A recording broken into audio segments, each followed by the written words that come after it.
तो हेलो बच्चों, क्या हाल चाल है आप सबके। आई होप आप सब लोग बढ़िया होंगे, मस्त होंगे, सब लोग रजाई कंबल में डले होंगे, है ना। चाय की चुस्की ले रहे होंगे। चलो बढ़िया है, बहुत चाय की चुस्की ले ली। अब बाहर आए हो कंबल से और पढ़ाई की बातें कर लेते हैं थोड़ी बहुत, ठीक है।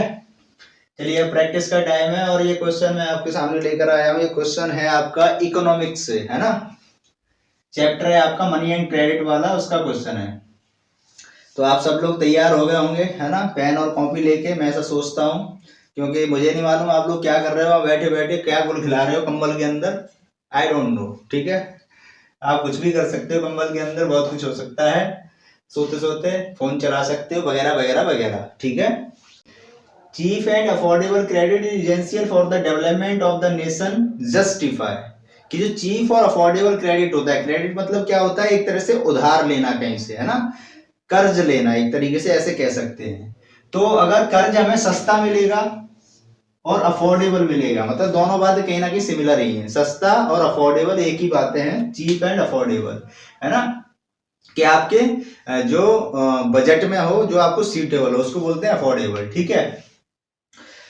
तो वो आपको किस तरीके से हेल्प करेगा या किसी भी इंसान को किस तरीके से हेल्प करेगा, वो हमें जस्टिफाई करके बताना है या उसको एनालाइज करना है कैसे। तो मैंने कुछ की पॉइंट्स यहाँ पर लिखे हैं, उनको मैं आपको समझाने की कोशिश करता हूँ कि कैसे ये एक पर्सन की ग्रोथ में हेल्प करेगा, ठीक है, डेवलपमेंट में।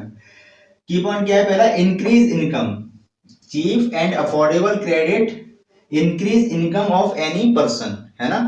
कोई व्यक्ति सस्ता या सीटेबल प्राइस पे, रेट ऑफ इंटरेस्ट पर उसको उधार मिल जाएगा, तो वो उसका यूज करके कुछ काम कर सकता है और अपनी इनकम को क्या कर सकता है, बढ़ा सकता है, ठीक है।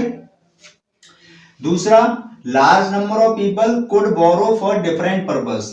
अगर हमें जो लोन है वो कम रेट ऑफ इंटरेस्ट पर मिलेगा, यानी कि लो रेट ऑफ इंटरेस्ट या affordable rate of interest, low rate of interest, ठीक है। रेट ऑफ इंटरेस्ट का मतलब आप समझ रहे हो यहाँ पर क्या है, वो मैं समझा देता हूँ। रेट ऑफ इंटरेस्ट से मतलब ये होता है कि आपने कुछ पैसा किसी पर्सन से उधार लिया या बैंक से आपने कुछ पैसा उधार लिया, है ना। जैसे 500 रुपए आपने उधार लिए और उन्होंने कुछ रेट ऑफ इंटरेस्ट आपको लगाया, है ना, कुछ रेट लगाई कि इतने इंटरेस्ट रेट पर आपको ये पैसा मुझे वापस करना होगा कुछ समय के बाद, है ना, जैसे 3 महीने, 4 महीने, 5 महीने। और उसके बाद आपको मुझे 500 के मान लो 550 रुपए देने होंगे, यानी 50 रुपए एक्स्ट्रा बढ़ाकर आपको देने होंगे। उसी को बोलते हैं रेट ऑफ इंटरेस्ट, यानी ब्याज लगता है ना, हिंदी में ब्याज बोलते हैं। तो ये होता है रेट ऑफ इंटरेस्ट, कि इतनी रेट ऑफ इंटरेस्ट से आपको ये पैसा मुझे वापस करना होगा, ठीक है।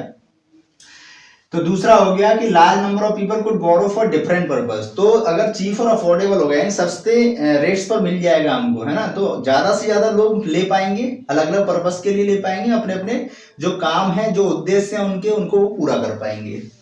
तीसरा, it promotes business ventures, small scale industry, agricultural investment, ठीक है। तो चीप और अफोर्डेबल क्रेडिट से क्या होगा, मतलब सस्ते उधार से क्या होगा कि जो बिजनेस वेंचर्स हैं या छोटी छोटी इंडस्ट्रीज होती हैं ना, छोटी छोटी, जो छोटे छोटे लेवल पर लोग काम करते हैं, अपनी छोटी छोटी फैक्ट्री सेटअप कर लेते हैं, या एग्रीकल्चरल इन्वेस्टमेंट करते हैं, जैसे किसी ने खेती कर रहे हैं, है ना, उसमें पैसा लगा रहे हैं, आलू की खेती कर रहे हैं, 10-10, 50-50, 100-100 बीघा की खेती कर रहे हैं, ठीक है।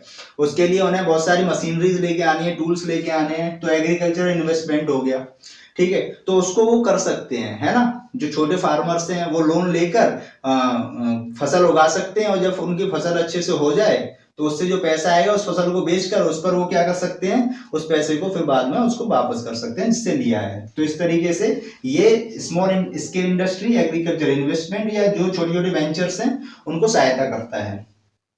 तीसरा, makes more investment possible, speeds up economic activity.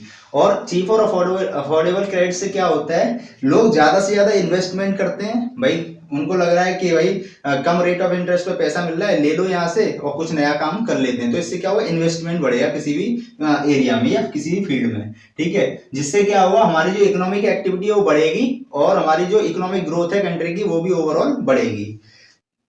चौथा पॉइंट है, accessible credit break the debt trap cycle.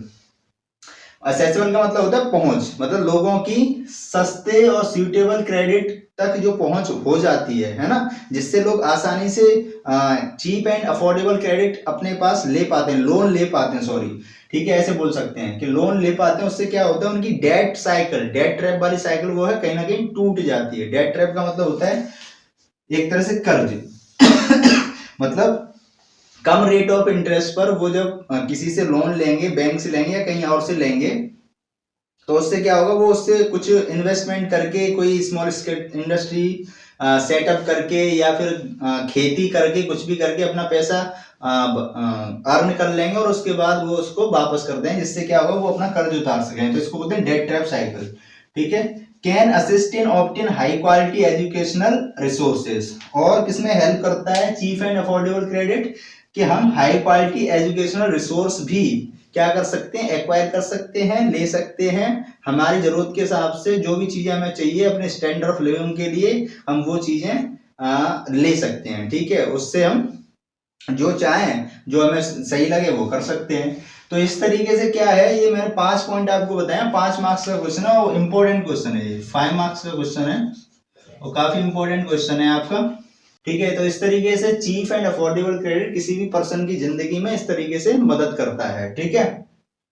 तो ये क्वेश्चन आपने बड़े अच्छे से समझ लिया, 5 मार्क्स में आएगा। इसको ऑर्गेनाइज्ड वे में अपने दिमाग में घुमाते जाइए और उसमें कॉपी में लिख दीजिए, ठीक है।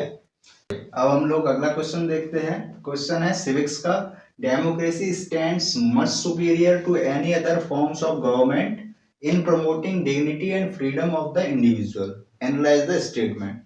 यहाँ पर क्वेश्चन का ये मतलब है कि जो डेमोक्रेसी है वो किसी भी गवर्नमेंट फॉर्म से ज्यादा सुपीरियर है, किसमें, to promoting dignity and freedom of the individual, किसी भी इंडिविजुअल को सम्मान देना, क्या देना, सम्मान देना, है ना, और उसको आजादी देने में सबसे ज्यादा सुपीरियर फॉर्म ऑफ गवर्नमेंट मानी जाती है डेमोक्रेसी। ऐसा क्यों है वो आपको बताना है, या कैसे है, या आप रीजन देंगे या कुछ पॉइंट्स यहाँ पर देंगे, ठीक है, कि किस तरीके से आपको लगता है, तो बताइए। तो मैंने यहाँ पर कुछ की पॉइंट्स लिखे हैं, इसको आप समझेंगे और समझ के अच्छे से डिस्कस होने के बाद यहाँ पर आप अपनी कॉपी में ऑर्गेनाइज वे में इसको लिखेंगे, ठीक है, लिखकर देख लेंगे तो आपका पक्का हो जाएगा कि अब आपको कोई टेंशन नहीं है, एग्जाम में बैठोगे ये क्वेश्चन आएगा फटाफट कर दोगे, ठीक है। चलो देखते हैं यहाँ पर क्या की पॉइंट है। Every individual wants to receive respect from fellow beings, है ना। तो किसी भी कंट्री के अंदर हर व्यक्ति, हर इंडिविजुअल चाहता है कि उसे सामने वाले पर्सन से क्या मिले, रेस्पेक्ट मिले, सम्मान मिले, है ना, इज्जत मिले। अब अपन को क्या चाहिए, फुल इज्जत चाहिए, वही वाली बात है, अपन को अब चाहिए फुल इज्जत, ठीक है।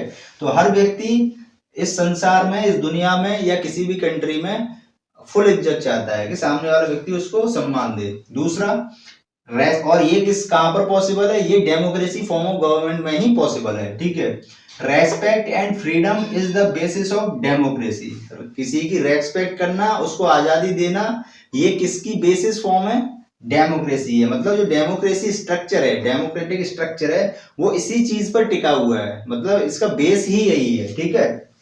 Strengthen the claims of disadvantaged and discriminated groups of equal status of equal opportunities, ठीक है।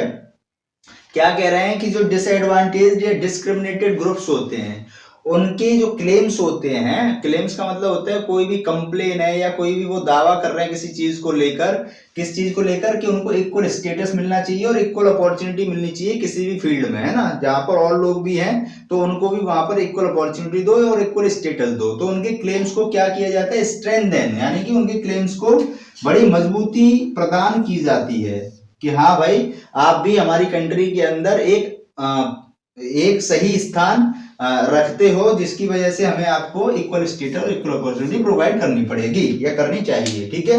तो ऐसा पॉसिबल है डेमोक्रेटिक गवर्नमेंट के अंदर, ठीक है। Provide method to resolve conflicts, ठीक है। तो जो डेमोक्रेसी फॉर्म ऑफ गवर्नमेंट है उसमें जो भी कॉन्फ्लिक्ट हो जाती है उसके लिए हम यहाँ पर कुछ ना कुछ मेथड प्रोवाइड करते हैं जिससे कि उस कॉन्फ्लिक्ट को रिजॉल्व कर दिया जाता है, ठीक है भाई। तो ऐसा डेमोक्रेटिक फॉर्म ऑफ गवर्नमेंट में पॉसिबल है।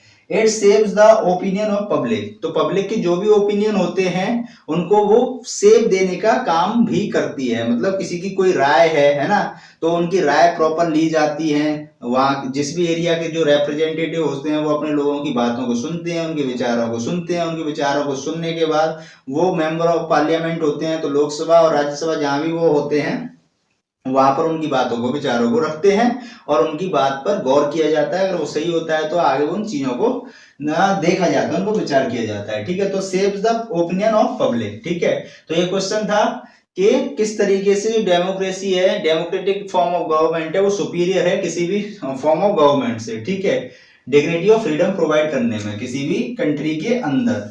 ठीक है, तो ये मैंने आपको समझा दिया है, डिस्कस कर दिया है। आपको ये ध्यान देना है कि इनमें क्या क्या बातें मैंने आपको बताई हैं और उसको ऑर्गेनाइज वे में लिखना है।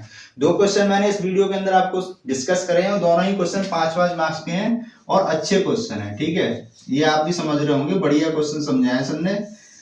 ठीक है, अब इसमें मैं एक क्वेश्चन आपको घर के लिए होमवर्क में देने वाला हूँ। ठीक है भाई, तो क्वेश्चन ये है, treaty of Vienna depicted the spirit of conservatism, explain the statement with की फीचर्स ऑफ ट्रीटी। है ना, तो क्वेश्चन का मतलब क्या है कि जो ट्रीटी ऑफ वियना हुई थी वो स्पिरिट ऑफ कंजर्वेटिज्म शो करती है, डेपिक्ट करती है। डेपिक्ट का मतलब होता है शो करना, है ना, दिखाना, कि कंजर्वेटिज्म की स्पिरिट थी उसमें। ठीक है, तो आपको जो ट्रीटी ऑफ वियना है उसके जो की फीचर्स थे, उनमें जो इंपॉर्टेंट पॉइंट थे, उनको देखकर आपको ये चीज समझानी है, एक्सप्लेन करनी है कि कैसे, है ना, कि आपकी हिम्मत कैसे पड़ गई आपको ये कहने की, है ना। तो ये आपको उस उन रीजन को देकर समझाना है। ठीक है, तो ये क्वेश्चन आपका गृह कार्य है, गृह कार्य। चलिए मिलते हैं अगली वीडियो में, तब तक के लिए चैनल को सब्सक्राइब कर लो, वीडियो को लाइक कर दो, कमेंट करके बताओ कैसी लगी। ठीक है, और सब्सक्राइब करना तो भूलना ही मत। ठीक है भाई, चलो वीडियो शेयर जरूर कर देना, भूल मत जाना।